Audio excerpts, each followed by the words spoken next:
ഇന്നത്തെ മലബാറിലെ ദേശസ്നേഹികളായ ആളുകളുടെ ഫാസിസ്റ്റ് വിരുദ്ധ കൂട്ടായ്മയുടെ ഭാഗമായി നടത്തുന്ന സമ്മേളനത്തിൽ വന്നിരിക്കുന്ന എല്ലാവർക്കും എൻ്റെ അഭിവാദനങ്ങൾ, നമസ്കാരം. ഇന്നത്തെ സമ്മേളനത്തിൻ്റെ അധ്യക്ഷൻ അവർകളായ സയ്യദ് അഹമ്മദ് അലി ശിബാദ് തങ്ങൾ സാഹബ്, ഇപ്പോഴും പ്രസംഗിച്ച അബ്ദുൾ സമദ് പൂക്കോട്ടൂർ സാഹബ്, മറ്റ് വിശിഷ്ട വ്യക്തികളെ, സഹോദരി സഹോദരന്മാരെ, യേശുദാസ് എന്നുള്ള പാട്ടുകാരൻ്റെ പാട്ട് കഴിഞ്ഞിട്ട് സാധാരണ ഒരു പാട്ടുകാരനെ വിളിച്ച് പാട്ടുകാരൻ പാടാൻ പറഞ്ഞതിൻ്റെ അവസ്ഥയിലാണ് ഞാൻ നിൽക്കുന്നത്. ഇത്രയും മനോഹരമായൊരു പ്രസംഗം കഴിഞ്ഞതിന് ശേഷം ഞാൻ എത്ര തന്നെ തലകുത്തിന് നിന്ന് ശീർഷാസനം കാണിച്ചാലും നിങ്ങൾക്കത് ഇഷ്ടപ്പെടില്ല. പക്ഷേ ഞാൻ എൻ്റെ തിരുവനന്തപുരം ഭാഷ കലർന്ന ശൈലിയിൽ ചില സത്യങ്ങൾ നിങ്ങൾ മുന്നോട്ട് വയ്ക്കാം. അത് നിങ്ങൾ വളരെ ഗൗരവമായിട്ട് ആലോചിച്ച് വിശകലനം ചെയ്ത് മനസ്സിൽ ഉൾക്കൊണ്ട് പ്രവർത്തിക്കണം ആവശ്യം. അത് ഇത്തരത്തിലുള്ള സമ്മേളനത്തിന് മാത്രം നിർത്തിയാൽ പോരാ. ഗ്രാമതലങ്ങളിൽ, താഴെ തലങ്ങളിൽ, തൃണമൂല തലങ്ങളിൽ ഇപ്പോൾ വർഗീയവൽക്കരണം നടന്നുകൊണ്ടിരിക്കുകയാണ്. വളരെ കൂടുതൽ ആളുകൾ, ഹിന്ദുക്കളിൽ വളരെയധികവും മുസ്ലിങ്ങളിൽ ചെറിയ വിഭാഗവും വർഗീയവൽക്കരിക്കപ്പെട്ടിരിക്കുകയാണ്. ഈ വൈറസിനെതിരായിട്ടുള്ള വലിയൊരു യജ്ഞം പോലെ, ഒരു വലിയൊരു യാത്ര പോലെ, വലിയൊരു സംരംഭം പോലെയുള്ള പ്രവർത്തനം എല്ലാ സ്ഥലത്തിലും നടക്കേണ്ട ആവശ്യമാണ്. ഇത് ചെറിയൊരു കാര്യമാണ്, ഇത് മാത്രം കൊണ്ട് നിർത്തരുത്. ഇതാണ് അതിന് ആദ്യമായിട്ട് പറയാനുള്ളത്. എന്നെപ്പറ്റി വളരെ നല്ല കാര്യങ്ങൾ പറഞ്ഞു. ഞാൻ നിയമവാഴ്ചയ്ക്ക് വേണ്ടി എനിക്ക് ചെയ്യേണ്ട കാര്യങ്ങളെ ഞാൻ അവിടെ ചെയ്തിട്ടുണ്ട്. മൂക്കില്ല രാജ്യത്തെ മുറിമൂക്കൻ രാജാവെന്ന് പറഞ്ഞ പോലെ ആരും അത് ചെയ്യാത്തതുകൊണ്ട് ഞാനും ബീഹാറിലെ ഒരു ബ്രാഹ്മണനായ രാഹുൽ ശർമ്മയും മാത്രമാണ് മോദി സാഹിബിനെതിരായിട്ടുള്ള വിശദമായ തെളിവുകൾ കോടതി മുമ്പ് സമർപ്പിച്ചത്. എൻ്റെ 660 പേജ് വരുന്ന 9 സത്യവാങ്മൂലങ്ങളുണ്ട്. അതിലൊരു സ്പെല്ലിംഗ് മിസ്റ്റേക്ക് പോലും മോദി സാഹിബിനോ സംഘപരിവാറിനോ കണ്ടുപിടിക്കാൻ സാധിച്ചിട്ടുണ്ടെങ്കിൽ എനിക്ക് എങ്ങനെ മോദി സാഹിബിൻ്റെ ചീഫ് മിനിസ്റ്ററുടെ ഓഫീസിൻ്റെ 5 കിലോമീറ്റർ അടുത്ത് താമസിക്കാൻ നോക്കും? ഞാൻ പിണറായി വിജയൻ്റെയോ ഉമ്മൻചാണ്ടിയുടെയോ കേരളത്തിൽ വന്നല്ല ഈ ഫാസിസ്റ്റ് സമരം ചെയ്യുന്നത്. അതിന് പ്രചോദനം എന്തെന്ന് പറഞ്ഞാൽ നിങ്ങളുടെ സഹായം തീർച്ചയായിട്ടുണ്ട്. അതിനേക്കാളും വലിയ പ്രചോദനം അവിടുത്തെ പട്ടിണി പാവങ്ങളാണ്. ഈ ലഹളപീഡിതരുടെ ആത്മാർത്ഥമായ ഹൃദയം നിറഞ്ഞ സ്നേഹമാണ്. എന്നെ കണ്ണിൽ കണ്ണീര് വന്ന ഒരു ചില കാര്യങ്ങൾ പറയാം. പ്രധാനമായ ഒരു കാര്യം, എന്നെ പ്രൊമോഷനിൽ നിന്ന് മാറ്റി നിർത്തി, പെൻഷൻ നിർത്തിവെച്ചു. പിന്നീട് പലവിധമായ 6-7 എൻക്വയറി തുടങ്ങി വച്ചു. അതിൻ്റെ കേസ് തുടങ്ങിയപ്പോൾ സെൻട്രൽ അഡ്മിനിസ്ട്രേറ്റീവ് ട്രിബ്യൂണലായിരുന്നു അത് കേസ് കൊടുത്തത്. ആ കേസിൻ്റെ ആദ്യ ദിവസം രാവിലെ തന്നെ 2 മുസ്ലിങ്ങൾ സഹോദരന്മാർ നരോദ പാട്ടിയ 96 പേര് കൊല്ലപ്പെട്ടു ഒരു ദിവസം. നരോദ പാട്ടിയയിൽ കർഫ്യൂ, നിശാ നിയമം മനഃപൂർവ്വം പോലീസ് നടപ്പാക്കിയിട്ടില്ല. ആ സ്ഥലത്താണ് 96 പേർ കൊല്ലപ്പെട്ടത്. അവിടുന്ന് വിളിച്ചു, സാർ ഞാൻ ഇന്ന പേരാണ്, സാറിൻ്റെ ഒരു കാര്യം ചോദിക്കണം. എന്താ സാറിൻ്റെ ഇന്ന് സാറിൻ്റെ കേസ് വരുന്നുണ്ടല്ലോ, എന്താ നിങ്ങൾ വല്ല സമരം ചെയ്യാൻ പോയാണ്? എൻ്റെ കേസ് തോറ്റു, ഞാൻ ഒന്നും ചെയ്യരുത്, ദേവിയത്, ഞാൻ നിങ്ങളുടെ സഹായമൊന്നും വേണ്ട. അതല്ല സാർ, ഞങ്ങൾ ഇന്ന് പട്ടിണി, അതായത് നോയമ്പ് നോക്കുകയാണ്, റോജ ഒബ്സർവ് ചെയ്യാണ്. हम तो रोजा मानते हैं, क्यों मैं पूरा खाकर जाता हूँ, मैं तो 10 इडली खाकर जाता हूँ, तो आप क्यों कैसे? नहीं സാബ്, ഞങ്ങൾ പാവപ്പെട്ടവരാണ്, ഞങ്ങൾക്ക് അതായത് ദുആ ചോദിക്കാൻ ഈ വഴിയേ ഉള്ളൂ. സാർ എന്ത് പറഞ്ഞാലും ഞങ്ങളുടെ ഫാമിലി, ഏകദേശം 200ഓളം ഫാമിലി എൻ്റെ കേസ് വരുന്ന എല്ലാ ദിവസങ്ങളിലും നോമ്പ് നോക്കുമായിരുന്നു. അവരുടെ അതായിരുന്നു എനിക്കൊരു പ്രചോദനം, സംശയമില്ലാതെ. എനിക്ക് MESഉം എനിക്ക് കുവൈറ്റിലും ദോഹയിലും ഒക്കെ വിളിച്ച പല അവാർഡും തന്നിട്ടുണ്ട്, നല്ല ഭംഗിയായിട്ടുള്ള അവാർഡുകൾ തന്നിട്ടുണ്ട്. അതിനേക്കാളും ഇവരുടെ ആ സ്നേഹബഹുമാനങ്ങൾ, പട്ടിണി പാവങ്ങളുടെ സ്നേഹബഹുമാനങ്ങളാണ് എനിക്ക് പ്രചോദനമായിട്ടുള്ളത്, ഞങ്ങളുടെ പ്രവർത്തകർക്കെല്ലാം തന്നെ. അതിന് പകരമായി ഞങ്ങൾക്ക് എന്ത് ചെയ്യാൻ സാധിച്ചു? നിങ്ങൾ മനസ്സിലാക്കണം, ഇന്ത്യയിൽ ആദ്യമായിട്ട് മുസ്ലിം വിരുദ്ധ ലഹളകളിൽ 140ഓളം പേരെ ജീവപര്യന്തം ശിക്ഷിപ്പിക്കാൻ നമുക്ക് സാധിച്ചു. ശിക്ഷിപ്പിക്കാൻ സാധിച്ചത് വലിയ മിടുക്കായിട്ട് പറയുന്നത് ഒരു രീതിയിൽ ശരിയല്ല, പക്ഷേ അതല്ലാതെ വേറെ വഴിയില്ല. അങ്ങനെ ശിക്ഷിപ്പിക്കാൻ സാധിച്ചത് കൊണ്ടാണ് ഇതുവരെ വീണ്ടും ലഹള ഉണ്ടാവാത്തത്. ലഹള നടക്കുന്നത് ഇവിടെ ആയാലും, ഇവിടെ മാറാട് സംഭവം, ഇതൊക്കെ നടന്നതിൻ്റെ കാരണം, ഒരു സംഭവം നടന്നാൽ അതിന് ഉത്തരവാദികളായ ശരിയായ ആളുടെ തുറുങ്കിലടയ്ക്കണം, അവർക്ക് ഒരു ശിക്ഷ കൊടുപ്പിക്കണം. ആ ശിക്ഷ കൊടുത്താലേ കൂടുതൽ ആളുകൾ ചെയ്യാതിരിക്കും. അങ്ങനെ ഒരു കാര്യം ഞങ്ങൾക്ക് സാധിച്ചു. മോദി സാഹിബിൻ്റെ വലം കൈയായിരുന്ന ഒരു മന്ത്രി സഹിതം ഉള്ള ആളുകളെ നമുക്ക് ജീവപര്യന്തം ശിക്ഷിപ്പിക്കാൻ സാധിച്ചു. അതിന് കാരണം ഈ പട്ടിണി പാവങ്ങൾ ഞാൻ പറഞ്ഞല്ലോ, അവരുടെ സഹായമാണ്. ഒരു 3-4 ആളുകൾ മാത്രമേ ഉള്ളൂ കൂറുമാറിയത്. അത് മാറിയതിന് കാരണമുണ്ട്. അവർക്കെല്ലാവർക്കും 5-6 പെൺമക്കളുണ്ട്. അവർക്ക് ഓരോരുത്തർക്കും 50 ലക്ഷം രൂപയുടെ ഓഫറാണ് കൊടുത്തത്.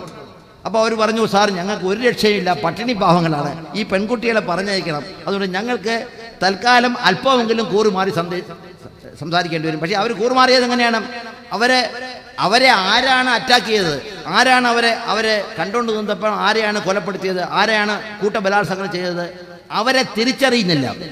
അത് കൂറുമാറിയതുമല്ല, എന്നാൽ കൂറുമാറാത്തതുമല്ല. അങ്ങനെ ഒരു ബുദ്ധിപൂർവ്വമായിട്ട് അവരുടെ വക്കീൽ പറഞ്ഞു കൊടുത്തായിരിക്കാം. അതായത് മിസ്റ്റർ എക്സ് ആണ് മിസ്റ്റർ വൈയെ ബലാത്സംഗം ചെയ്യുന്നവർ അവർ കണ്ടിട്ടുണ്ടെങ്കിലും എനിക്ക് ഞങ്ങളെ തിരിച്ചറിയാൻ സാധിക്കില്ലെന്ന് പറഞ്ഞു.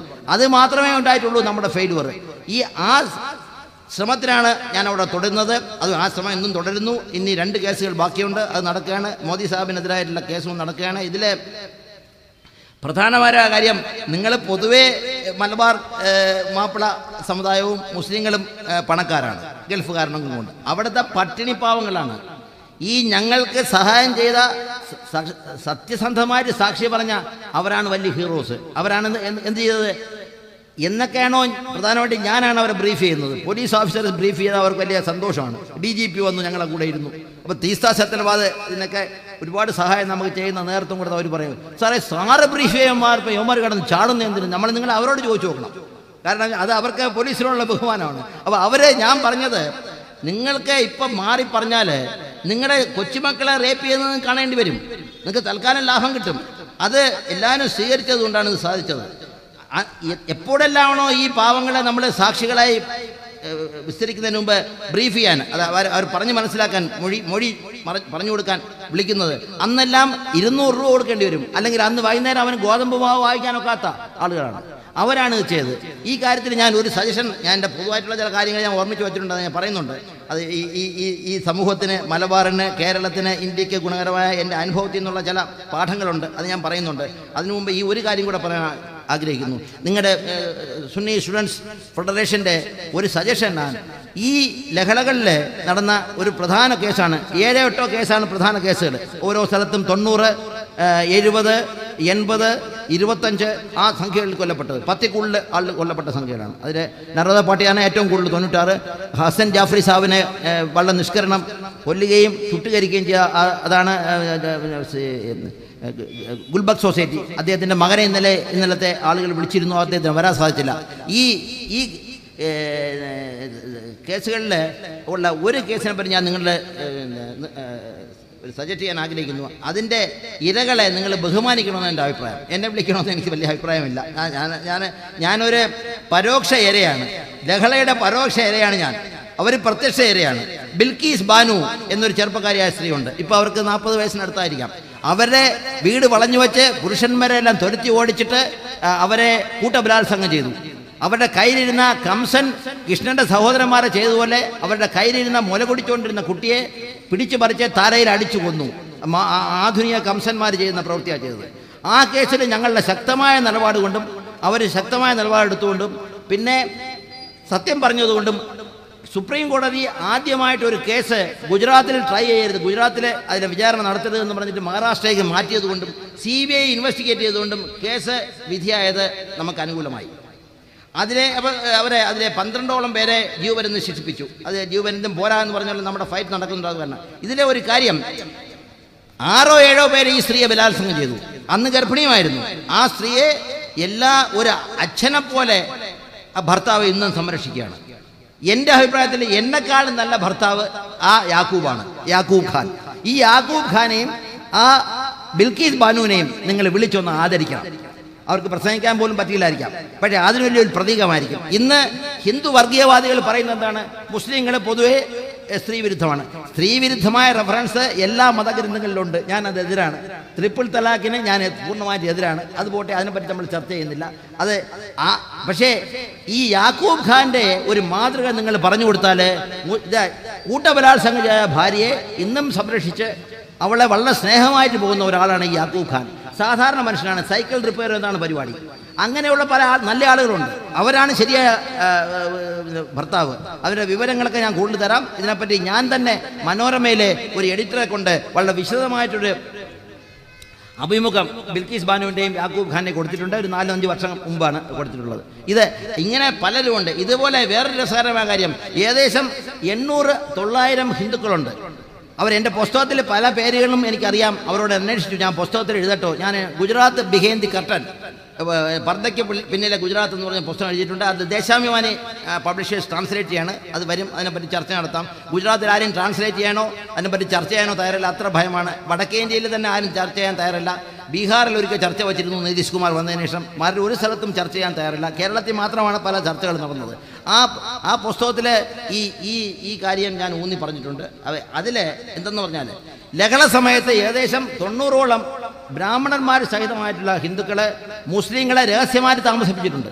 കമ്മ്യൂണിസം ഇവിടെ വളരുന്ന കാലത്ത് EMS നമ്പൂരിപ്പാടിനെയും AK ഗോപാലൻ സാറിനെയും രഹസ്യമായിട്ട് താമസിച്ച മുസ്ലിങ്ങളുടെ ഒരുപാട് വീടുകളുണ്ട്.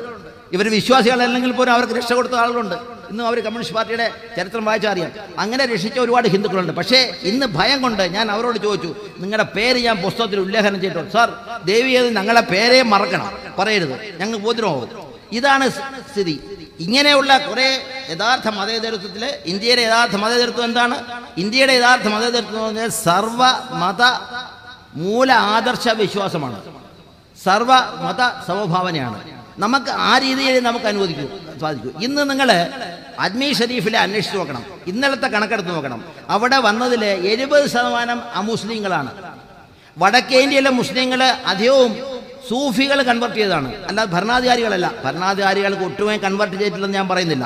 അത് ചില ഈ ബുദ്ധിജീവികൾ മുസ്ലിം സമുദായത്തിനെ പ്രീണിപ്പിക്കാൻ വേണ്ടി ഒരു ഭരണാധികാരിയും ആരെയും കൺവെർട്ട് ചെയ്തില്ലെന്ന് പറയുന്നത് ഞാൻ വിശ്വസിക്കുന്നില്ല. ഞാൻ സത്യത്തിൽ വിശ്വസിക്കുന്നു. എനിക്ക് അതാ പ്രത്യേകം നിങ്ങളെ ഒന്നും നേടാനല്ല. ഈ രീതിയിലുള്ള ആണ് നമ്മുടെ മതേതരത്വം, സർവ മതസമഭാവന. ഈ സർവധർമ്മ മതഭാവന ചിലപ്പോൾ തെറ്റുന്നത് എന്തുകൊണ്ടാണ്? ഈ സർവധർമ്മ മതഭാവന നമുക്ക് സാധ്യതമാക്കണമെങ്കിൽ അബ്ദുൽ സമദ് സമാദിനി, അദ്ദേഹം പൂക്കോട്ട് സാഹിബും വലിയ സ്കോളറാണ്, അവരെ പോലെയുള്ള ലെവലിലുള്ള നോളജ് ഉണ്ടാകണം. അത് ആർക്കും ഉണ്ടാകാതെ എളുപ്പമല്ല. ഞാൻ പ്രത്യേകിച്ചും വിശുദ്ധ ഖുർആനും ന്യൂ ടെസ്റ്റമെൻറ്റും സൊറാസ്ട്രിയന്മാരുടെ സെൻ്റവസ്ഥയും ഭഗവത്ഗീതയും പല ബുക്കുകളും വായിച്ചിട്ടുണ്ട്. ലോകത്തിലെ 11 മതങ്ങളിലെ മൂലമായ ആദർശങ്ങൾ ഒന്ന് തന്നെയാണ്. ആധ്യാത്മിക എല്ലാ മതങ്ങളിലെയും ആധ്യാത്മിക ഒന്ന് തന്നെയാണ്. അതായത് ഈ കരുണാനിധി എന്നുള്ള പേര് നിങ്ങളൊരു മുസ്ലിമിനോട് പറഞ്ഞാൽ ഇടുമോ? റഹിമാൻ എന്ന് പറഞ്ഞാൽ ഇടും. രണ്ടിൻ്റെ അർത്ഥം 100% ഒന്നാണ്. റഹിമാൻ, റഹിമുള്ളവൻ റഹിമാൻ. കരുണാനിധി എന്ന് പറഞ്ഞാൽ ഒരു ഹിന്ദു കേൾക്കും. അതുപോലുള്ള പാനിയും വെള്ളവുമായിട്ടുള്ള അടി പോലെയാണ്. അപ്പം ആ മൂല ആദർശങ്ങൾ മനസ്സിലാക്കണമെങ്കിൽ, അല്ലെങ്കിൽ മനസ്സിലാക്കിയില്ലെങ്കിലും സർവധർമ്മ വിശ്വാസ സമഭാവന വേണം.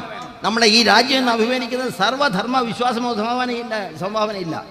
അത് യുക്തിബദ്ധമായിട്ട് സ്വന്തം മതം വിശ്വാസമായി സ്വീകരിക്കുകയും മറ്റുള്ളവരുടെ മതം യുക്തിബദ്ധമായി അപഗ്രഥിക്കുകയും ചെയ്യുന്ന ഒരു പ്രവണതയാണ് വർഗീയ വർഗീയവാദികൾ കാണിക്കുന്നത്. അതായത് ഇത് അദ്ദേഹം ഒരു അവസാന പ്രവാചകൻ എന്ന് പറയുന്നത് വിശ്വാസമാണ്. എനിക്ക് വിഷമം തോന്നരുത്, അത് വിശ്വാസമാണ്, സംശയമില്ല. അതിന് പ്രൂവ് ചെയ്യാനൊക്കെ ഇല്ല. യേശുക്രിസ്തു ദൈവത്തിൻ്റെ മകനാണ് എന്ന് പറയുന്നത് വിശ്വാസമാണ്. അത് മുസ്ലിം മതം സ്വീകരിക്കുന്നില്ല. അത് അദ്ദേഹം ഒരു പ്രവാചകനെന്ന് അംഗീകരിക്കുന്നുള്ളൂ. അതുപോലെ തന്നെയാണ് ഭഗവാൻ ശിവൻ സർവശക്തനാണ്, എല്ലാ സ്ഥലത്തും വ്യാപിച്ചിരിക്കുന്നു എന്നുള്ള ഹിന്ദുവിൻ്റെ വിശ്വാസവും. അപ്പം ഈ ഹിന്ദു വിശ്വാസം വരുമ്പോൾ മുസ്ലിങ്ങൾ അത് യുക്തിപരമായി ചിന്തിക്കുകയും മുസ്ലിം വിശ്വാസം വരുമ്പോൾ ഹിന്ദുക്കളെ യുക്തിപരമായി അപഗ്രഥിക്കുകയും ചെയ്യുന്ന സമീപനമാണ് ഈ വർഗീയതയ്ക്ക് ഒരു കാരണം. എൻ്റെ ഒരു ദളിയ അപേക്ഷ, കേരളത്തിലെങ്കിലുമുള്ള മതപണ്ഡിതന്മാർ ഒന്നിച്ചു ചേർന്ന് ഞങ്ങളുടെ മതങ്ങളിലെ മൂലമായ ആദർശങ്ങളെല്ലാം ഒന്ന് തന്നെയാകുന്നു. സർവശക്തനും സർവവ്യാപിയും സർവജ്ഞാനിയുമായ ഭഗവാന്റെ അസ്തിത്വം, സത്തയാണ് ഞങ്ങളുടെ മൂലാദർശം. അതിനെപ്പറ്റി ഒരു സംശയമില്ല. പല പേരുകൾ പറയാതിരിക്കും. 2, ആ ഭഗവാന്റെ സമീപത്തേക്ക് പോകുന്ന പല വഴികളാണ് ഞങ്ങളുടെ വഴികൾ. അപ്പോൾ ഏത് വഴിയും നിങ്ങൾക്ക് സ്വീകരിക്കാം. കർമ്മയോഗമാകാം, ജ്ഞാനയോഗമാകാം, ഭക്തിയോഗമാകാം, സന്യാസയോഗമാകാം. ഇത് തന്നെയാണ് ഇസ്ലാമും പറയുന്നത്. നല്ല ജീവിതരീതി നിങ്ങൾക്ക് ഭഗവാൻ സ്വന്തമായി ചിന്തിക്കാനും പ്രവർത്തിക്കാനുള്ള അനുവാദത്തോടുകൂടി ഈ മനുഷ്യജന്മം നിങ്ങൾക്ക് തന്നിരിക്കുകയാണ്. ഇത് നിങ്ങൾക്കൊരു ചാൻസാണ്. ഈ ചാൻസിനെ ഉപയോഗിച്ച് നിങ്ങൾ മുന്നോട്ട് പോകും. അന്യൻ്റെ മുതൽ ആഗ്രഹിക്കരുത്. ഹിന്ദുമത ഗ്രന്ഥങ്ങളിലെയും മൂല ആദർശം ഉൾക്കൊണ്ടുള്ള ഒരു ശ്ലോകമുണ്ട്. പരദ്രവ്യേഷു ലോഷ്ടവത് ഭരധാരേഷു മാതൃവത് ആത്മവത് സർവഭൂതാനി യോം പശ്യതി സാ പണ്ഡിത. ശരിയായ പണ്ഡിതൻ ആരാണ്? പരന്റെ ദ്രവ്യത്തിനെ നിങ്ങൾ ഒരേ മൺകട്ട പോലെ കാണണം. പക്ഷേ ഇന്ന് മിനിസ്റ്റർമാർ പോലുള്ള ആളുകൾക്ക് ചാൻസ് കിട്ടിയാൽ മോഷ്ടിക്കാനാണ് താല്പര്യം. അതുകൊണ്ടാണ് രാജ്യം ഈ സ്ഥിതിയിൽ. നമ്മുടെ രാജ്യം ഇത്രയും വലിയ സംസ്കാരമുള്ള രാജ്യം, സൂഫി സംസ്കാരമുണ്ട്, 1500 BC തൊട്ടുള്ള ഋഗ്വേദത്തിലെ സംസ്കാരമുണ്ട്. അതിൽ പല തെറ്റുകളുമുണ്ട്. എല്ലാ മതങ്ങളിലും പല തെറ്റുകളുമുണ്ട്. അതുപോലെ അതിലുമുണ്ട്. അത് കഴിഞ്ഞിട്ട് തിരുക്കുറളിലെ വലിയ മഹത്തായ ആദർശങ്ങളുണ്ട്. ഇതൊക്കെ ഉള്ള രാജ്യമാണ്. ലോകത്തിലെ 150 രാജ്യങ്ങളിലെ സ്റ്റഡി നടത്തിയതിൽ അതിലെ 140 130 സ്ഥാനമാണ് അഴിമതിയിൽ നമ്മുടെ പൊസിഷൻ. നമ്മക്കാളും മുകളിലാണ് ആഫ്രിക്കയിലെ രാജ്യങ്ങൾ, നമ്മക്കാളും മുകളിലാണ് ശ്രീലങ്ക, നമ്മക്കാളും മുകളിലാണ് ബംഗ്ലാദേശ്. ഇത്ര വലിയ സംസ്കാരമൊന്നും അവർക്കില്ല. അതിൻ്റെ അർത്ഥം നമ്മൾ കള്ളങ്ങന്മാരാണ്. ദയവായി ക്ഷമിക്കണം. ഇപ്പോൾ റംസാൻ ആണല്ലോ. ഈ റംസാൻ സമയത്ത് മദ്യപാനം ഇല്ല, നല്ല കാര്യം. ജഹാംഗീർ രാജാവ് എന്നും മദ്യപിക്കുന്ന ജഹാംഗീർ രാജാവ് പോലും ഈ റംസാൻ സമയത്ത് മദ്യം കഴിച്ചിട്ടില്ല. അത് വളരെ നല്ല കാര്യമാണ്. പക്ഷേ മദ്യപാനം നിർത്തുന്നത് മാത്രം കൊണ്ട് റംസാൻ ആചരണം ആവില്ലെന്നാണ് എൻ്റെ ചെറിയ ഖുർആൻ വാചനയിൽ നിന്ന് മനസ്സിലാക്കിയിട്ടുള്ളത്. ആ സമയത്തെങ്കിലും അഴിമതി ചെയ്യരുത്. മുസ്ലിം സമുദായത്തിലുള്ള ഉദ്യോഗസ്ഥന്മാർ ആ സമയത്ത് ഞങ്ങൾ ഇപ്പോൾ അഴിമതി ചെയ്യില്ല എന്ന് തീരുമാനിച്ചാൽ തന്നെ കുറേ അഴിമതി കുറയും. ഈ സ്വാമിമാരും മുള്ളമാരും ബിഷപ്പന്മാരും പറയട്ടെ, നിങ്ങൾ പള്ളിയിലും അമ്പലത്തിലും വരുന്നവർ നിങ്ങളൊരു പ്രതിജ്ഞ എടുക്കണം, ഞങ്ങൾ ഇനി അഴിമതി ചെയ്യില്ല. ഞങ്ങൾ ശരിയായ ദൈവവിശ്വാസികളാവും. അഴിമതി ചെയ്യാതെ ദൈവവിശ്വാസികളായിട്ട് പോയിട്ട് കാര്യമില്ല. യേശു ക്രിസ്തുവിൻ്റെ ലൂക്കോസ് എഴുതിയ സുവിശേഷത്തിൽ അദ്ദേഹത്തിൻ്റെ ഒരു വാചകമുണ്ട്, കപടഭക്തന്മാരെ സൂക്ഷിക്കുക. അവർ വലിയ ആചരണം കാണിക്കും, വലിയ ബഹളം കാണിച്ച് പള്ളിയിലേക്ക് വരും. പക്ഷേ അവർ സൗകര്യം കിട്ടിയാൽ വിധവകളുടെ ഭവനങ്ങൾ അപഹരിക്കും, വിധവകൾ കൊടുത്ത സ്ഥലം അപഹരിക്കും, വിധകളെ നശിപ്പിക്കും. ഇതേ പ്രവർത്തനമാണ് ആദർശ സൊസൈറ്റിയിൽ ബോംബെയിൽ ചെയ്തത്. ബോംബെയിൽ എന്തുണ്ടായി? ജനറൽമാരും കോൺഗ്രസ് നേതാക്കന്മാരും കൊല്ലപ്പെട്ട ജവാന്മാർ, കാർഗിൽ യുദ്ധത്തിൽ കൊല്ലപ്പെട്ട ജവാന്മാരുടെ ഭാര്യമാർക്ക് അനുവദിച്ച ഫ്ലാറ്റുകളും സ്ഥാനങ്ങളും മോഷിച്ചെടുത്തു ആദർശ സൊസൈറ്റി. അപ്പം ആദർശ സൊസൈറ്റിയെ പറ്റി യേശു ക്രിസ്തുവിനെ അന്നേ അറിയാവുന്നുള്ളതാണ് എനിക്ക് തോന്നുന്നത്. ആ സ്ഥിതിയാണ് നമ്മളുടെ. ഈ അഴിമതിയുടെ കാര്യത്തിൽ ഇന്ത്യയിൽ ഒരു പാർട്ടിയും വ്യത്യസ്തമായ സമീപനമില്ല.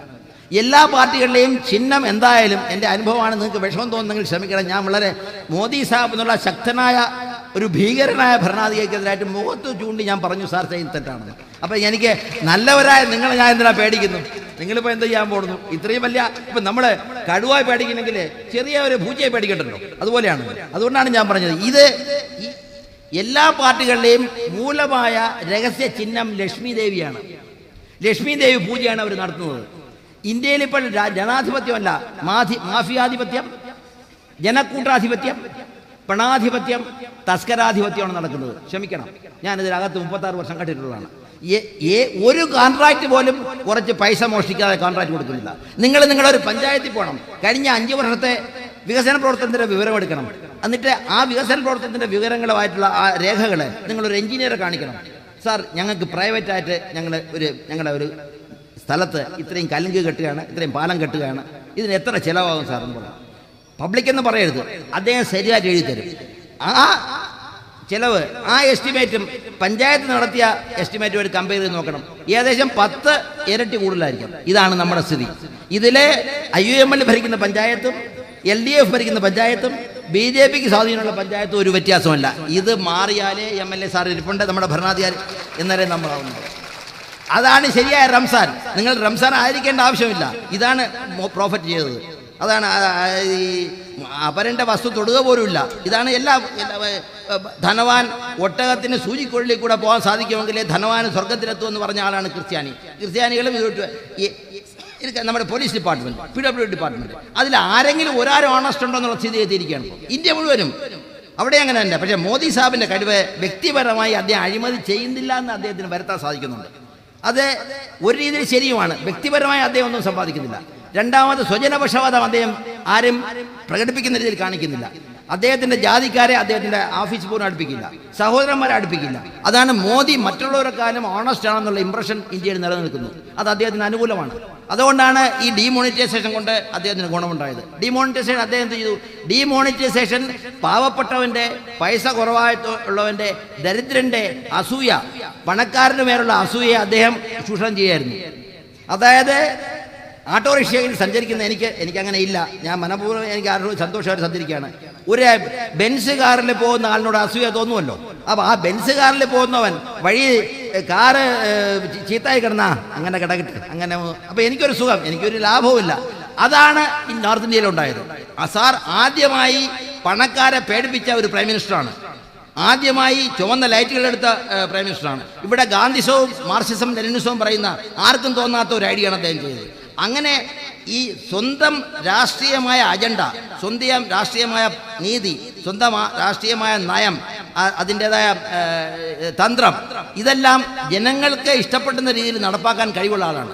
അതായത് മാനേജ്മെൻറ്റിൻ്റെ ഭാഷയെ പറഞ്ഞ മാർക്കറ്റിംഗ്, അദ്ദേഹത്തിൻ്റെ മാർക്കറ്റിംഗ് കപ്പാസിറ്റി ഇന്ത്യയിൽ ദയവായി ശ്രമിക്കണം. കോൺഗ്രസ്സിലെയോ ഒരു പാർട്ടിയിലെയോ ആൾക്കില്ല.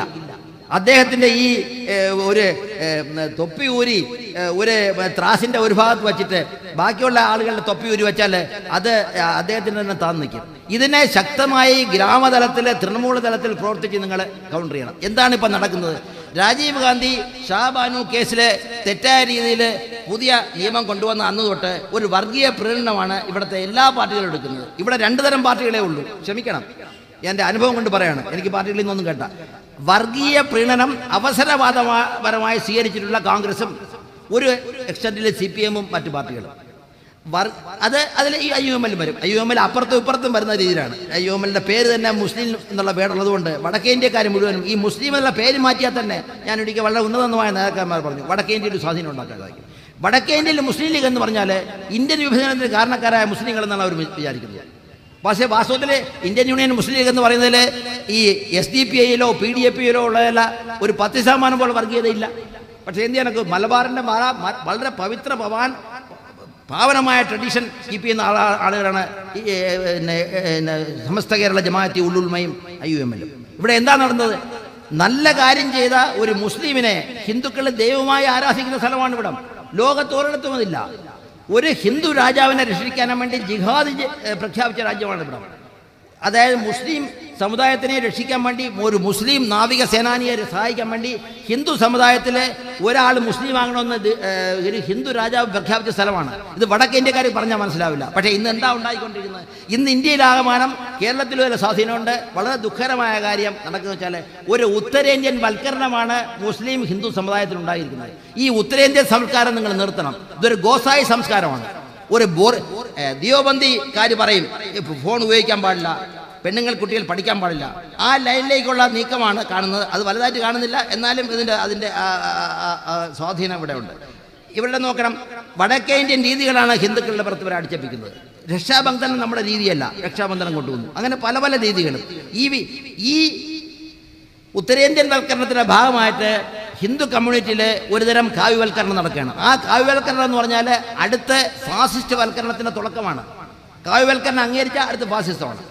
നിങ്ങൾ ഏത് മാർക്സിസ്റ്റ് അനുഭാവികളായ ഹിന്ദുക്കളോട് എന്നോട് പറഞ്ഞിട്ടുണ്ട്, മിസ്റ്റർ ശ്രീകുമാർ, നിങ്ങൾ ഇത്രയും മോദിയെ ഉപദ്രവിക്കാൻ പാടില്ല. ക്ഷമിക്കണം, ഞാൻ മാർക്സിസ്റ്റ് വിരോധമല്ല, അവരാണ് ഒരുപാട് എന്നെ സഹായിച്ചത്. അതെന്തുകൊണ്ട് അങ്ങനെ നിങ്ങൾ പറയുന്നത്? എന്നാലും ആദ്യമായിട്ട് അവിടെ തുലുക്കന്മാരെ അടിച്ചൊതുക്കിയതവരല്ലേ? ഇതാണ് മനസ്സിലിരിക്കുന്നത്. അപ്പം നിങ്ങളെന്താ സാർ അത് ചെയ്യാത്തത്? അത് ഞങ്ങൾക്ക് ചെയ്യാൻ പറ്റില്ലല്ലോ. അപ്പം ഇവരെ വർഷങ്ങളോളം നമ്മൾ തല്ലുകൊണ്ട് കിടക്കുകയായിരുന്നു. ആദ്യമായിട്ട് അവരെ അടിച്ചൊതുക്കേണ്ടതാണെന്നുള്ള ഒരു പ്രോപ്പഗാൻഡ ഇവരുടെ മനസ്സിൽ കുത്തിച്ചെലുത്താൻ സാധിച്ചു. അതാണ് തെറ്റ്. ആ ലൈനിലേക്കാണ് മുസ്ലിം സമുദായം കുറേയെങ്കിലും നീങ്ങുന്നത്. ആവശ്യമില്ലാതെ വർഷങ്ങൾക്ക് ശേഷം ഒരു അറേബ്യൻ വൽക്കരണം, സമുദായത്തിനകത്ത് ഒരു അറേബ്യൻ വൽക്കരണ പ്രകടനത വന്നിട്ടുണ്ട്. ഒരിക്കൽ ഇതിനെ പൂർണ്ണമായിട്ട് എന്നെ സമർത്ഥിച്ചു നമ്മുടെ ജലീൽ സാബ്, മറ്റേ MES-ൻ്റെ ഹെഡായിട്ടിരിക്കുന്ന ആൾ. അതെ, ഇവിടെ 750 AD ക്രിസ്തബ്ദം 750 ഇവിടെ ഇസ്ലാമെത്തി. അതിനു മുമ്പ് അറബികൾ അതിന് മുമ്പേ എന്നിരുന്നു. അന്ന് തൊട്ടേ മാപ്പിള സംസ്കാരവും ഒക്കെ ഉള്ളതാണ്. എല്ലാ ഉത്സവങ്ങളിലും ഒരു മാപ്പിളമാർ നടത്തുന്ന ഉത്സവത്തിൻ്റെ ദിവസം ഉണ്ടായിരുന്നു ക്ഷേത്രങ്ങളിൽ. ഇവിടത്തെ നമ്മുടെ രീതി വളരെ മഹത്തരമായിരുന്നു, പവിത്രമായിരുന്നു. സൗഹാർദ്ദത്തിൻ്റെ, ഇസ്ലാമിൻ്റെ ആ ആത്മീയതയും സൗഹൃദവും നൈതികതയുടെയും എല്ലാ പൂർണ്ണരൂപത്തിലും ഇവിടെ നടപ്പായിരുന്നു. അത് മാറുന്ന പ്രവണത നിങ്ങൾ കാണിക്കുന്നുണ്ട്. അത് മാറ്റണം. പ്രവണതയുടെ ഞാൻ ഉദാഹരണം പറയാം. ഇപ്പം ഇവിടുത്തെ സാംസ്കാരിക ചിഹ്നങ്ങളായ, പ്രവണതകളായ, സംസ്കാര രീതികളായ, കലാപരമായ രീതികളായ എല്ലാത്തിനും ഹിന്ദുവാക്കി പ്രഖ്യാപിച്ചാൽ സ്വീകരിക്കാതിരിക്കുകയാണ്. അതിൽ ഹിന്ദുവിൻ്റെ എലിമെൻ്റ് ഉണ്ടായിരിക്കാം. ഏത് കലാപ്രകടനത്തിനും ഒരു മതത്തിൻ്റെതായ കാണും. പക്ഷേ അത് മതവുമായിട്ടൊരു ബന്ധവുമില്ല. നാളെ മമ്മൂട്ടി ശബരിമലയിൽ ഒരു സിനിമ എടുത്തുകൊണ്ട് ശബരിമലയിലെ പ്രീസ്റ്റായിട്ട്, ശബരിമലയിലെ പുരോഹിതനായിട്ട് ആക്ട് ചെയ്താൽ അദ്ദേഹത്തെ ഇതിന്ന് എടുത്തു കളയേണ്ട ആവശ്യമുണ്ടോ? മോഹൻലാൽ നാളെ പ്രീസ്റ്റായിട്ട് ആക്ട് ചെയ്താൽ ആ സ്ഥിതിയാണ് വന്നിരിക്കുന്നത്. നിലവിളക്ക് ഹിന്ദുവല്ല, നിലവിളക്ക് ഹിന്ദുവല്ല, ഹിന്ദു മാത്രം നിലവിളക്കുണ്ട്. അപ്പം നിലവിളക്ക് വേണ്ടെന്ന് വെച്ചില്ലേ വടക്കേ ഇന്ത്യയും പ്രചരിപ്പിക്കുന്നത് വർഷങ്ങളോളമുള്ള നമ്മുടെ സംസ്കാരത്തിന് വിരുദ്ധരാണ്. നിലവിളക്കിനെ തള്ളി പറയാണ്. ഈ പ്രവണത തെറ്റെന്നാണ് എൻ്റെ അഭിപ്രായം. നിങ്ങൾ സ്വീകരിക്കാതിരിക്കാം. ഞാൻ അത് അനുഭവിച്ചിട്ടുണ്ട്. ഞാൻ UC കോളേജിൽ 1969 പഠിപ്പിച്ചിരുന്നു. അവിടെ ഞാൻ ചില മുസ്ലിം സ്റ്റുഡൻസിൻ്റെ വീട്ടിൽ പോയിട്ടുണ്ട്. അവിടെ ദേവിയുടെ പറ എഴുന്നള്ളിത്തിരിക്കും. ദേവി അതൊരു ലാ ഇലാഹ ഇല്ലല്ലാഹി മുഹമ്മദ് റസൂലുള്ളാഹിക്ക് 100% എതിരാണ്.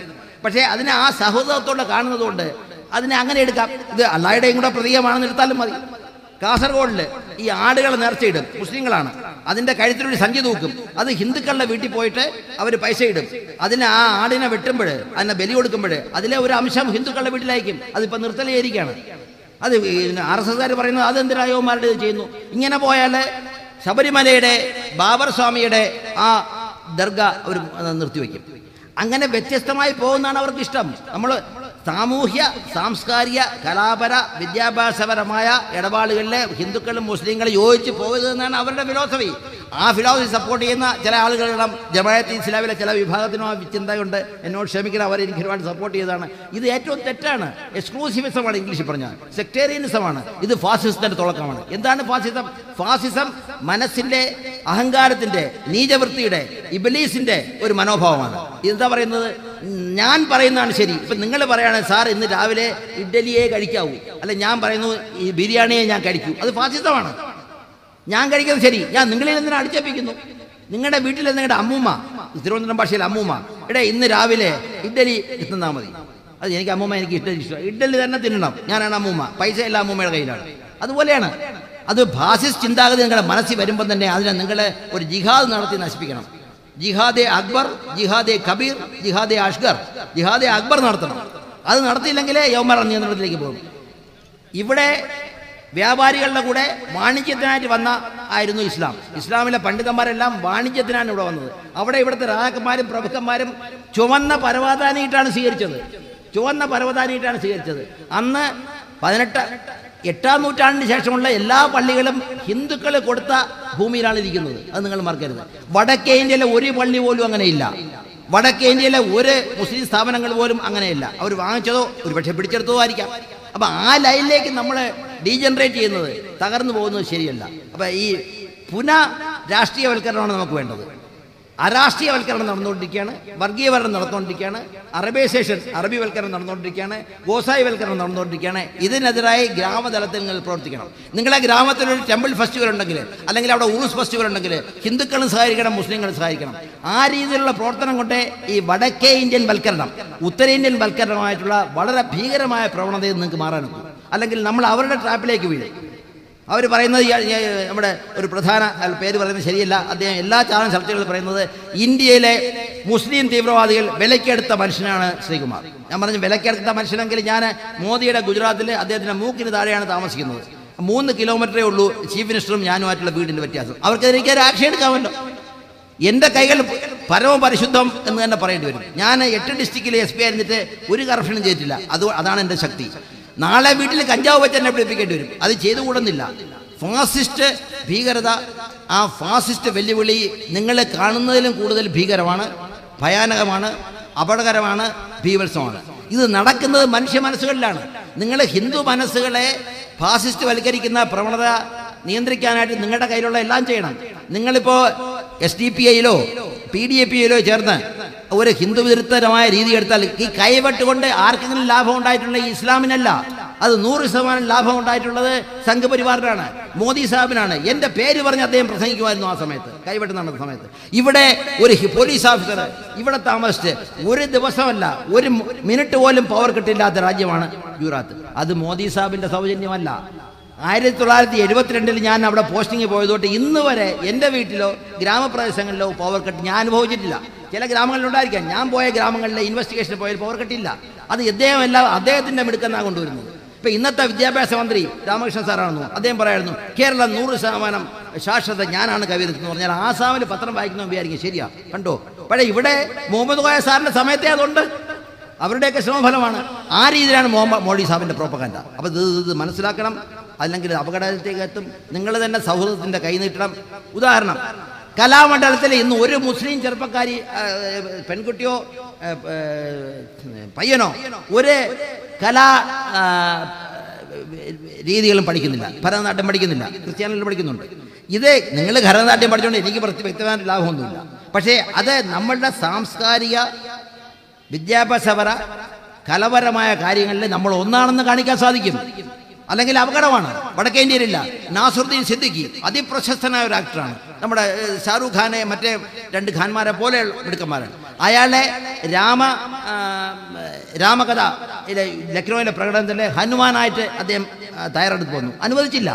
അങ്ങനെ ഉണ്ടാവും. അത് ഹിന്ദുക്കളുടെ കഥ ഹിന്ദുക്കളെ പ്രകടിപ്പിക്കാനൊക്കെ. ഇങ്ങനെ പോയാൽ മമ്മൂട്ടിക്കും പിന്നെ ഹിന്ദുവോ ക്രിസ്ത്യാനിയോ ആയ ഒന്നും നടപ്പാക്കാൻ ക്യാരക്ടർ അഭിനയിക്കാനൊക്കെ ഇല്ല. വലിയ അപകടത്തിലാണ്. നിങ്ങൾ എന്നെ വലിയ സ്നേഹാദരങ്ങൾ കാണിച്ചു. നമ്മുടെ ഈ ഫൈറ്റ് തുടരണം. രാജ്യത്തിൻ്റെ നിലനിൽപ്പിലുള്ള ഫൈറ്റാണ്. 70 വയസ്സായ എനിക്ക് ഇനി ഈ പാസ്പോർട്ടിന് അധികം സമയമില്ല. അപ്പം നിങ്ങൾക്കാണ് അതിൽ കൂടുതൽ താല്പര്യം എടുക്കേണ്ടത്. എൻ്റെ കാര്യങ്ങളെല്ലാം ചെയ്യാം. ഞാൻ അവിടെ നിൽക്കുന്നത് തന്നെ ഇതിനാണ്. എനിക്ക് സുഖമായിട്ട് ഇങ്ങനെ വരാം. ഇപ്പോഴും ഒരു കേസ് എൻ്റെ പെൻഷൻ നിർത്തിക്കാനുള്ള കേസിൽ സുപ്രീം കോടതി നടത്തുകയാണ്. അവിടെ ഏതെങ്കിലും IPS ഓഫീസേഴ്സിനായിട്ട് കേസെടുത്തിട്ടുണ്ടെങ്കിൽ 3 പേർക്കെതിരായിട്ടാണ്.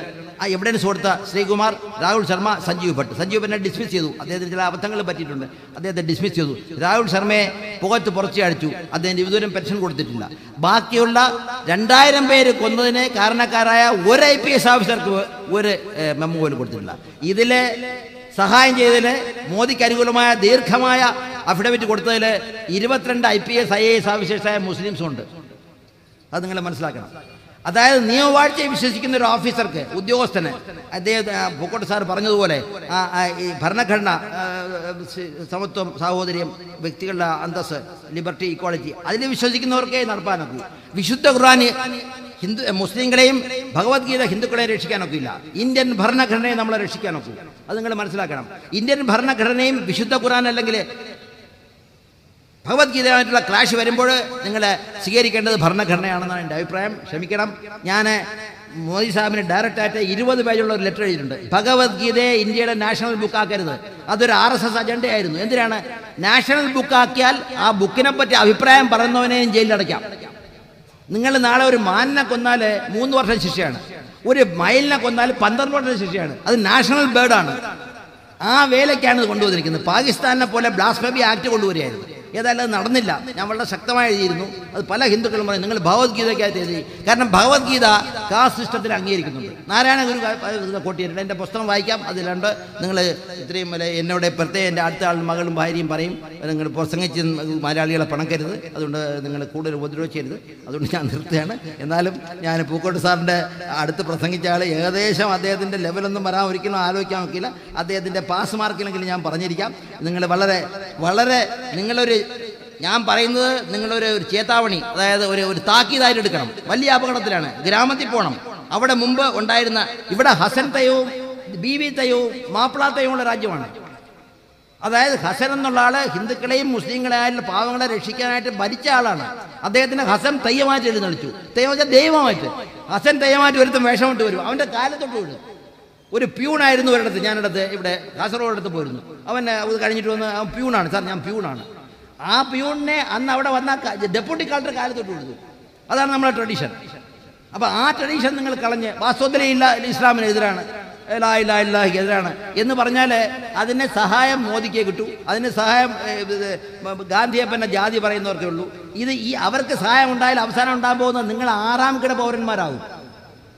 അവർ വർണ്ണാശ്രമ ധർമ്മത്തെ വിശ്വസിക്കുന്നവരാണ്. അതായത് ബ്രാഹ്മണൻ, ക്ഷത്രിയൻ, വൈശ്യൻ, ശൂദ്രൻ, മറ്റ് പുറത്ത് നിൽക്കുന്ന യാദവന്മാരെ ഇവരെയുള്ളവരും, അത് കഴിഞ്ഞിട്ട് ഹരിജനങ്ങൾ, അതായത് ദളിതുകൾ, അത് കഴിഞ്ഞ് ഷെഡ്യൂൾ ട്രൈബ് ആദിവാസികൾ, അത് കഴിഞ്ഞ് ക്രിസ്ത്യാനികൾ, അത് കഴിഞ്ഞ് മുസ്ലിം വരൂ. അപ്പം ഈ സ്ഥിതിയിലേക്ക്, ഒരു ഹൈറാർക്കിയിലേക്ക്, ഈ വിധമായിട്ടുള്ള അംബേദ്കർ പറഞ്ഞ ഗ്രേഡ് ഇനിക്വാളിറ്റി, അസമാനതയുടെ ഒരു ഗ്രേഡിംഗ് ആണ് ഇന്ത്യൻ കാസ്റ്റ് സിസ്റ്റം. അംബേദ്കറുടെ പുസ്തകം ഒരു പഠന വിഷയമാക്കാൻ LDF തയ്യാറാണോ? അത് LDFിലാണെന്ന് UDFിനാണെന്നോ മാത്രമായിരുന്നു. അതെ, ഞാൻ വാസ്തവത്തിൽ മോദി സാഹിബിന് വേറെ ലെറ്റർ എഴുതി. അവസാനമായിട്ട് ഒരു കാര്യം, ഈ അംബേദ്കറിസം നടപ്പാക്കാനായിട്ട് BJP ഒന്നും ചെയ്യുന്നില്ല. എല്ലാ അംബേദ്കറേയും ഗാന്ധിജിയും മറ്റും അവരൊരു ദൈവമായിട്ട് മാറ്റി അവരെ നശിപ്പിക്കാനാണ് പരിപാടി ഇടുന്നത്. 6000 പേജ് അംബേദ്കർ എഴുതിയിട്ടുണ്ട്. അതിലെ മൂലസിദ്ധാന്തങ്ങൾ ഇന്ത്യയുടെ പാഠ്യക്രമത്തിൽ എന്തുകൊണ്ട് ഇൻക്ലൂഡ് ചെയ്തുകൂടാ? തീർച്ചയായും ചെയ്യേണ്ടതാണ്. അത് തയ്യാറല്ല. അംബേദ്കറുടെ അനിഹിലേഷണം, ജാതി നിർമൂലനം എന്നൊരു പുസ്തകമുണ്ട്. അതിനെ എന്തുകൊണ്ട് പഠന വിഷയമായിക്കൂടാ? അങ്ങനെ പല പല സജഷൻസ് ഉണ്ട്. എനിക്ക് തോന്നുന്നു ഞാൻ നിങ്ങളുടെ കൂടുതൽ പറഞ്ഞു സൗകര്യമായിട്ടൊരു ചെറിയൊരു ഗ്രൂപ്പ് വിളിച്ചാൽ നിങ്ങളുമായിട്ടൊരു സംവാദമാണ് എനിക്കിഷ്ടം. നിങ്ങൾക്ക് പല സംശയങ്ങളും കാണും. അത് ഈ ഇസ്ലാം വിരുദ്ധമായിട്ട് മാറരുത്. നിങ്ങൾ വാസ്തവത്തിൽ ഇസ്ലാമിൻ്റെ മൂലാദർശമായ സമാധാനവും സഹവർത്തിത്വവും ആയിട്ടുള്ള ആ സമീപനം അത് മാറ്റി നിങ്ങൾ SDP-യിലും മറ്റുമൊക്കെ അവരുടെ പ്രവർത്തനം സപ്പോർട്ട് ചെയ്താൽ അതിന് സഹായം മോദിക്ക് കിട്ടും. നിങ്ങൾക്ക് മോദിയുടെ മക്കളാവണമെങ്കിൽ RSS ചേരാം, മോദിയുടെ അനന്തരവരാണെങ്കിൽ SDP-യെ സഹായിക്കാം, PDP-യെ സഹായിക്കാം. ഇവിടെ ഇത്രയും ശാന്തി നിൽക്കുന്നതിന് കാരണം IUM-ലാണെന്നൊരു സംശയമില്ല. പക്ഷേ ഇന്ത്യൻ യൂണിയൻ മുസ്ലിം ലീഗ് തന്നെ പ്രവണത അവരെ കവച്ചു വയ്ക്കാൻ വേണ്ടി അവരെക്കാളും കൂടുതൽ പ്രവർത്തിക്കുന്നത് ശരിയല്ല. ഇവിടെ കേരളത്തിൽ ഇപ്പോൾ നടക്കുന്നത് അകാലികളെ സിഖുകാർക്ക് വേണ്ട സംരക്ഷണം കൊടുക്കുന്നില്ല, സിഖുകാരുടെ താല്പര്യങ്ങൾ സംരക്ഷിക്കില്ലെന്ന് കള്ളപ്രകടനം നടത്തി ബിന്ദർവാല ഭീകര സംഘടന ഉണ്ടാക്കി. അതുപോലെയാണ് നടക്കുന്നത്. ഇന്ത്യൻ യൂണിയൻ മുസ്ലിം ലീഗ് മുസ്ലിങ്ങളുടെ താല്പര്യങ്ങൾ സംരക്ഷിക്കാൻ പോരാ, അവരൊരു പണക്കാരുടെ ഭാഷയാണ് ഞങ്ങൾ വരുന്നു, ഞങ്ങൾ ഹിന്ദുക്കളുടെ കൈവെട്ടി കാണിക്കാമെന്ന് വരുന്നുണ്ട്. വലിയ അപകടമാണ്. ഇത് മോദിക്ക് സഹായിക്കൂ. ഒവൈസിയുടെ ഭാഷയാണ് അവർ പറയുന്നത്. ഒവൈസി എന്താ പറഞ്ഞത്? 1 മണിക്കൂർ ഇന്ത്യയുടെ ആർമിയെ മാറ്റി നിർത്തണം, മുസ്ലിങ്ങൾക്ക് അവനവൻ്റെ കാര്യം നോക്കാൻ അറിയാം. ഇത് എന്ത് ആത്മഹത്യാപരമായ അഭിപ്രായമാണ് പറഞ്ഞത്. എനിക്ക് തോന്നുന്നു ഇവർക്ക് മോദി വല്ല സഹായം ചെയ്യുന്നതെന്ന് തന്നെ എനിക്ക് സംശയമുണ്ട്. എനിക്ക് അദ്ദേഹത്തിന് വ്യക്തിപരമായ വിവരമൊന്നുമില്ല. അദ്ദേഹത്തിൻ്റെ മീറ്റിങ്ങിന് വിളിച്ചിട്ട് ഞാൻ പോയിട്ടില്ല. വലിയ അപകടമാണ്. ഹിന്ദു വർഗീയത പോലെ തന്നെ അപകടമാണ് മുസ്ലിം വർഗീയതയും. മുസ്ലിമിൻ്റെ വീട്ടിൽ നിന്ന് ഒരു ചിക്കൻ ഗുനിയ പരത്തുന്ന കൊതുകുണ്ടായാലും അത് കടിക്കുന്നവന് ചിക്കൻ ഗുനിയ പിടിക്കും, ഹിന്ദു മൂട്ടിത്താലും പിടിക്കും. ഈ കൊതുകിന് ജാതിയില്ല. കാരണം അത് മനസ്സിലാക്കണം. നമ്മുടെ രാഹുൽ ശർമ്മ ഒരു മദ്രസയെ സേവ് ചെയ്യാനായിട്ട് ഫയർ ചെയ്തതിൽ 5 ഹിന്ദുക്കൾ മരിച്ചു. അപ്പോൾ നരേന്ദ്രമോദിയുടെ ഓഫീസിൽ നിന്ന് വിളിച്ചു ചോദിച്ചു, CM ചോദിക്കുന്നു, നിങ്ങളുടെ അവിടുത്തെ ഫയറിങ്ങിൽ മാത്രം എന്തുകൊണ്ട് കൂടുതൽ ഹിന്ദുക്കൾ മരിച്ചു? എല്ലാ സ്ഥലത്തും കൂടുതൽ 70% ലഹളം നടത്തിയ ഹിന്ദുക്കൾ, പോലീസ് വെടിവെപ്പിൽ മരിച്ചത് ഹിന്ദുക്കൾ, മുസ്ലിങ്ങൾ. അതെന്താണെന്ന് ചോദിച്ചാൽ അദ്ദേഹം പറഞ്ഞു, സാർ എൻ്റെ വെടിയുണ്ടകൾക്ക് ഹിന്ദു മുസ്ലിങ്ങളെ തിരിച്ചറിയാനുള്ള കഴിവില്ല സാർ. ആ ബഹളം കാണിച്ചവർ കൊടുത്തു. ഇത് അദ്ദേഹത്തിൻ്റെ പുസ്തകത്തിലുണ്ട്. ഇതൊക്കെ നിങ്ങൾ മനസ്സിലാക്കണം. നമുക്ക് ഭരണഘടനയ്ക്ക് വേണ്ടി നമ്മുടെ മഹത്തായ സെക്കുലർ, അതായത് മതേതര പാരമ്പര്യത്തിനെ പറ്റി പവിത്രമായ നമ്മുടെ സൗഹൃദത്തിനെ നിലനിർത്താൻ വേണ്ടി, പ്രത്യേകിച്ച് മലബാറത്തിൻ്റെ സൗഹൃദം നിലനിർത്താൻ വേണ്ടി ശക്തമായ പ്രതിജ്ഞയെടുക്കാം. അതിനുവേണ്ടി എല്ലാം പ്രവർത്തിക്കാം. നിങ്ങളുടെ സമുദായത്തിനകത്ത് നിന്ന് 20 പേര് സിറിയയിൽ പോയി ഫൈറ്റ് ചെയ്തു. ഇവിടെ പോയി ഫൈറ്റ് ചെയ്യണം. ഇവിടെ മുസ്ലിങ്ങൾക്ക് എന്തെങ്കിലും കഷ്ടപ്പാടുണ്ടോ?